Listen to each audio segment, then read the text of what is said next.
Yo. Analytics off the chain, all the channels not the same. Jake and Kyle, you know the name. Headliner Nation, we running the game.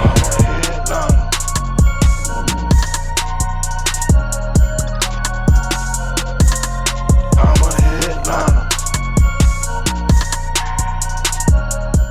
What is going on, Headliner Nation? Jake in the Doc with a special show, an off-season show here with the Doc. Now, you know, he hasn't been here for a few weeks with the fantasy football season ending, and he was starting to get that itch. I was getting a lot of text messages saying, Jake, I got to get in front of a camera and strut my stuff again. So you know what we're going to do here today? We're talking about 5 injured players that you need to watch this offseason before we head into 2022 fantasy football so you don't make any mistakes this coming up season. But Ethan, it's good to see you back here, my friend. I've missed you. It's good to be back, Good. Jake. Good. I missed you. Who decided that the end of the football season would be right in the middle of the holidays? That's a bad thing, right? I mean, it's just too much. It's too busy. It's too busy. It's too busy. Who's got time for all that stuff? Ain't nobody got time for that. Ain't nobody got time for that. So here's what we're going to be doing today, Ethan. Now, before we get into this list, it's 5 players I mentioned, but I see you have some bonus names in here, so you couldn't be contained to 5. So there's a few bonus names here that we'll be talking about, but just a quick reminder, we're giving away an autographed Justin Herbert helmet and an autographed Austin Eckler jersey leading up to the Super Bowl. And here's what's great. I just got the box in the mail. Look at this thing, Ethan. It's big. Oh, I love that big box. You like that big box? So here's what we're doing. I'm going to flash the graphic up on the screen. If you want to be eligible for this giveaway, the rules, how to become eligible, how to gain entries right here on the screen right now. And there's links down below in the description. So make sure you check that out because you do not want to miss. I may open this up soon. I'll open it up so everybody can see it on camera, but I'm looking forward to that giveaway, Ethan. But let's go ahead and head right into here. The first bullet point, the first player or players, I guess you could say, because you cheated right off the bat and you included 2 guys in the first line. Hey, I'm sorry, Jake. This is, I think, probably the most interesting part of this offseason from an injury perspective, and that is the Jacksonville Jaguars backfield. Okay, we got James Robinson. He had an Achilles rupture in week 16. Not ideal. Versus the Jets. That was on December 26th, so basically right at the end of the year. Normal recovery timeline is about 6 to 9 months. Unless you're Cam Akers. We have seen recently with Cam Akers a return in less than 6 months. It was right at about 5.5. So there's at least some precedent for this. James Robinson, undrafted free agents that tear their Achilles don't have a great track record, but I believe in this guy. I think that he's a stud. But it is going to be interesting to see what the team decides to do because his backfield teammate, Travis Etienne, missed his entire rookie season with a Liz Frank injury. So I would expect him to be, full speed before the preseason starts. We're going to hear a lot about him this summer. People are going to start, hyping him up again because he was a first-round pick. He was supposed to be the guy in this backfield. James Robinson ended up being that guy after Travis Etienne got hurt. But both of these guys coming off major injuries to the foot, ankle region. We don't like to see that. I'm really curious to see how this plays out. Do they draft another running back? God, I don't know. I would hope that they don't. But you got to remember that, James Robinson, undrafted free agent, Travis Etienne, drafted by the now former head coach. These 2 guys have, kind of different skill sets. Maybe neither one of them, depending on their rehab, is going where the Jags want them to go. They might pick up a 3rd guy. I don't think with a high pick, but, 4th, 5th, 6th rounder to compete with both these guys. So just a really fascinating situation all around. Definitely something we need to be watching as we go into this offseason. Yeah, and I think you kind of hit it right there. It all depends. Where does this franchise go with the new coaching staff? What kind of philosophies are they going to adopt over there? How do James Robinson and Travis Etienne fit into those offensive schemes? It's going to be interesting because there was a lot of hype surrounding Travis Etienne prior to the 2021 season. And then everybody was just so pumped up to have J-Rob come back. only to be handcuffed by Urban Meyer for majority of the season. But once he was freed, people were pumped. A lot of people like themselves some James Robinson. So these are two definite names we'll pay attention to here this offseason. We'll keep you updated and let you know how valuable they may be or not in fantasy football here in 2022. Yeah, absolutely. Who's the next guy on your list? Next guy, and probably I won't say the biggest name, but he's probably the most important name in terms of fantasy football right this second, and that's Chris Godwin. Tore his ACL in week 15 against the Saints. That was on December 19th. He played this year on the franchise tag, played really, really well. Yep.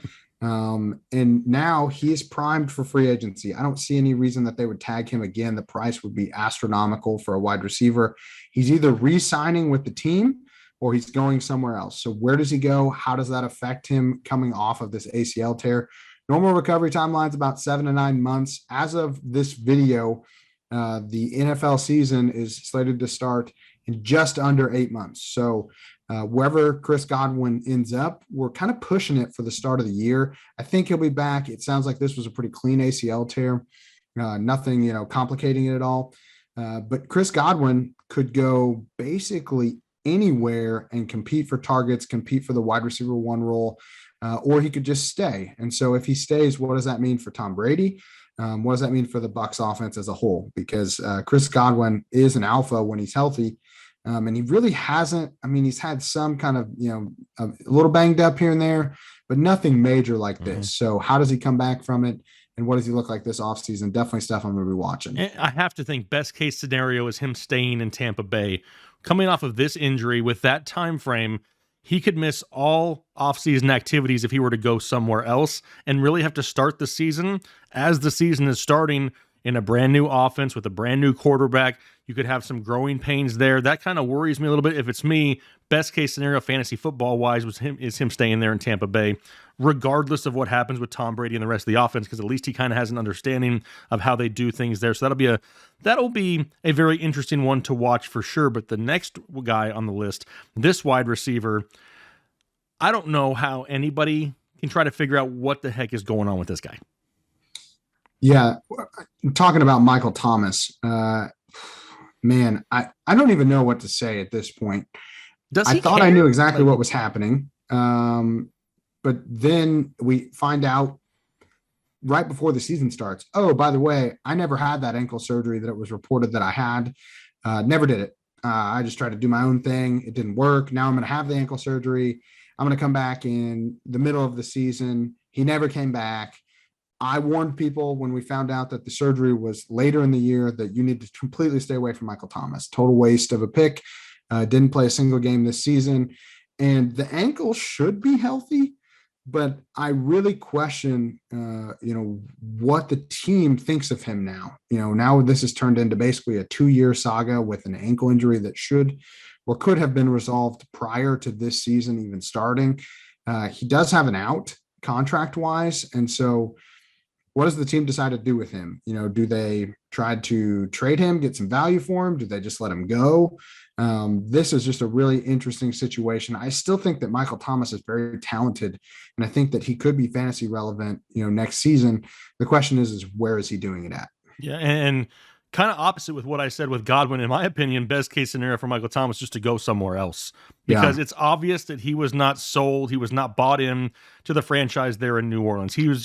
There's too much diva in the last few months with Michael Thomas. Going somewhere else, maybe getting a fresh start. If you can find somewhere with a veteran quarterback to help feed him some targets, like you said, he could definitely be fantasy viable there. Well, maybe not what we saw a couple years ago for Michael Thomas, but still somebody that could be a solid asset for a contending team next year, potentially. Yeah, and could be an asset for a contending team, or really could be an asset for a younger team where he can just be the alpha dog. We saw this previously, not with an injury, but just with a guy who really just wanted to go to a team with a young quarterback that was kind of up and coming, and that was Stephon Diggs. He didn't like, sharing the spotlight with anybody, and so he found a way to get to a team where he could just kind of be an alpha dog. No one else was really competing for that 1A, 1B slot role. And so could we see Michael Thomas take that type of approach, maybe go to a team with some, draft capital like the Eagles, maybe someone that, somewhere he can be just a total alpha dog where he's not really competing directly. I think that would be pretty interesting. But again, it all kind of depends on what the Saints want to do with him. Yeah, exactly. And I will not be surprised if they want to just throw up the deuces and say goodbye after this past year. All right, who's next on your list? Yeah, next up, younger guy here, DJ Chark. So we're going back. DJ Chark. Sorry. That's right. We like DJ Chark around here, and it was a bummer. He had an ankle fracture in week 3, was placed on IR, really never had a chance of returning. I said when he had this injury, there's almost no chance he was going to come back this year. He didn't. The Jags were in total chaos, and he's an unrestricted free agent this year. So he's 26 years old, pretty young, does have 1,000-yard season under his belt with not great quarterbacks. Where does he decide to go? Is the biggest question. Does he decide to stay and, kind of be there with Trevor Lawrence? I don't know. Maybe he's got a chance to stay. Maybe the market isn't super hot on him. I think DJ Chark, could definitely go to another team and be productive as a wide receiver 2, or he could stay and potentially be a wide receiver 2 with the Jags. I think they're going to look at wide receiver this year. I think a lot of teams are going to try to emulate what happened with Ja'Marr Chase this offseason in the draft, where, hey man, you get a great wide receiver, and this 2022 class has quite a few that I would consider, not Ja'Marr Chase level, but definitely high-end wide receiver prospects. We could see them, going early in the first round just to try to replicate that success that Ja'Marr Chase had. Yep. So does DJ Chark find a way to, make it onto a team as a wide receiver 2 and be fantasy relevant again? I mean, he's still young. He's still very fast. He should recover from his ankle injury. And so it's just kind of, I don't know, something we need to be watching. What happens with him? Where does he go? Does he disrupt maybe a wide receiver 2 that we really, really like somewhere else? He's not listed on this, but I guess you could mention him as an honorable mention. But Michael Gallup coming off an ACL tear, he's an unrestricted free agent too. Could these 2 players swap teams? I don't know. I mean, possible, I guess. Yeah. I think DJ Chark makes more sense in an offense that, caters around Dak than he does with Trevor Lawrence, but you never know what's going to happen. And so those are 2 guys that, again, definitely looking forward to seeing what happens with them and how their recovery goes. Give me some DJ Chark in Arizona. I would take that.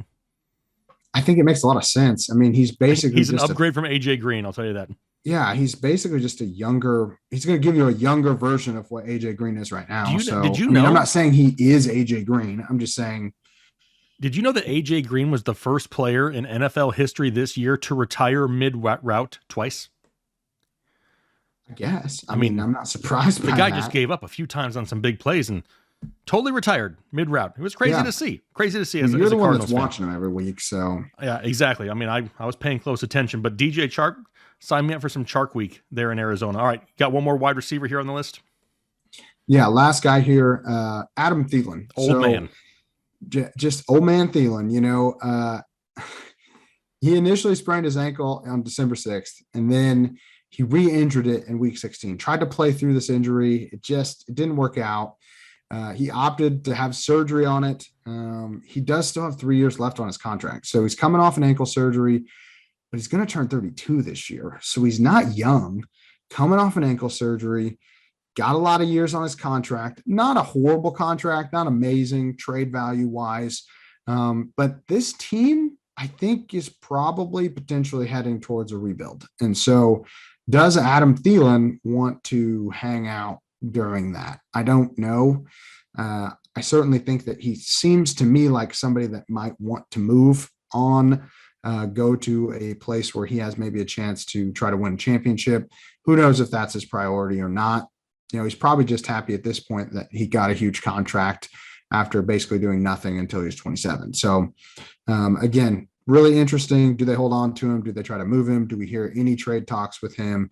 Or does he just kind of, stay and just be the guy again? Yep. Because you got question marks surrounding Kirk Cousins. He's going into the last year of his deal there. We're going to have a new coaching staff in Minnesota as well because Zimmer is now out.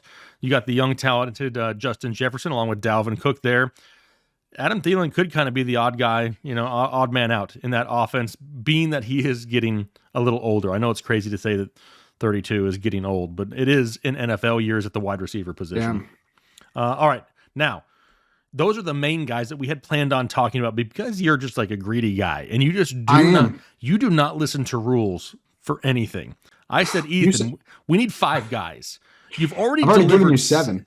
you delivered 6. Yeah, actually, you've delivered 6 already. So now you're gonna have 8 total because you got 2 people down here under honorable mention. Well, I kind of snuck in. You snuck in Travis Etienne there too, so we'll count him. 7. Oh wow! Now you really broke the rules. Snuck in a guy. Wow. I just want to give the people more. Jake, I missed you. I missed the people. I want to give them more. Perfect. I got 2 honorable mentions. Okay. 2 quarterbacks, probably the 2 biggest quarterback injuries of the year. I mean, quarterback actually stayed pretty healthy this year, which is kind of a surprise. That doesn't always happen. Lamar Jackson. Okay. Definitely want to know what's going to go on with him. Missed the final 4 games of the season. They were in the playoff hunt and he just couldn't make it back. We find out he's dealing with a bone bruise in his ankle. These can take a while to heal. Are we getting the full story on this ankle though? I don't know. Is this something where he's going to have a surgery at some point? No idea. We'll see what happens. And normally with an ankle, a bone bruise, we're not going to see that, a surgery, but you never know. Something else could be going on with this ankle. He's also in the 5th year of his rookie contract heading into next year. So he will be playing on that 5th year option that he gets as a first round rookie. Do they work out an extension this offseason? Does this injury play a role in those extension talks? We don't know. Just something that's worth looking at, paying attention to. The other thing, and I running quarterbacks are not more likely to get injured, but I like to point to rushing dominant quarterbacks do not have the fantasy lifespan that throwing dominant quarterbacks have. And so we saw that with Michael Vick. We saw that with Cam Newton. Just know that as Lamar Jackson progresses through his career, these are type of ankle injuries, foot injuries are the types of things that make that number go beep, beep, beep, beep, beep. And he starts to rely less on his amazing athleticism, more on his throwing ability that is shaky at times. That's where I get concerned long-term about a guy like Lamar Jackson. Do I think it's going to matter next year? No. Ankle's going to be fine. More contract than anything, but just know that, this could be something that we hear more about as the offseason goes on. And then last up, another quarterback here, Jameis Winston, coming off the ACL, MCL tear. Really, does he just get another chance in New Orleans? And if he doesn't get another chance in New Orleans, where does he end up? I think it's really fascinating. He might be one of the better quarterbacks that's like truly on the market this offseason for a team like my Pittsburgh Steelers or someone else who needs a quarterback. And I wouldn't hate that right now. What about the Colts? I mean, they could be looking for another option at quarterback. They've tried to rehash a few projects. There's some teams out there that are ready to win.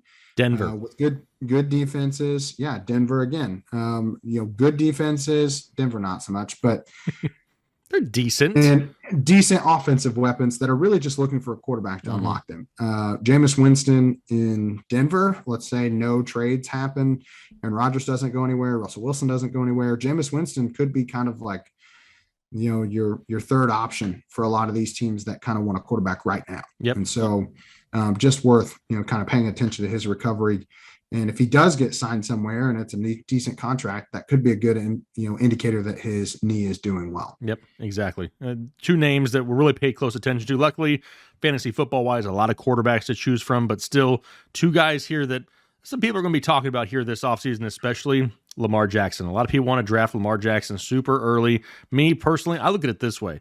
They were in a win or go home scenario to make it into the playoffs, and he didn't play. So to me, it's like he wasn't even close enough to even make it a game time decision. I mean, that's the part that worries me slightly, is that maybe there is a little bit more to it than they really let on here the past couple of weeks. But that's our job, Ethan. That's what we're supposed to pay attention to here over the next few weeks, the next few months, and make sure that you guys are up to date. So those were supposed to be 5 injured players to watch this offseason. It turned out to be 9. No, it's 9, Ethan, because you had 5 on the list.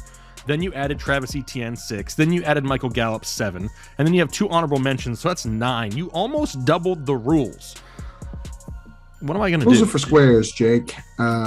The Doc don't follow no rules. Do us a favor, hit the like button, consider subscribing if you haven't, and then leave us a comment down below. Which one of these guys are you paying closest attention to here this offseason in 2022? We look forward to seeing those responses. Hopefully you guys have a great rest of your day. I appreciate you coming back, Doc. We'll keep you here all offseason and try to sprinkle in some non-injury things just so people can see your fantasy range, that you're not just a one-trick pony. You know what you're talking about when it comes to football as well. So we'll look forward to doing that here all off season. But for now, hope you have a great rest of your day, a great week. And we'll talk to you later.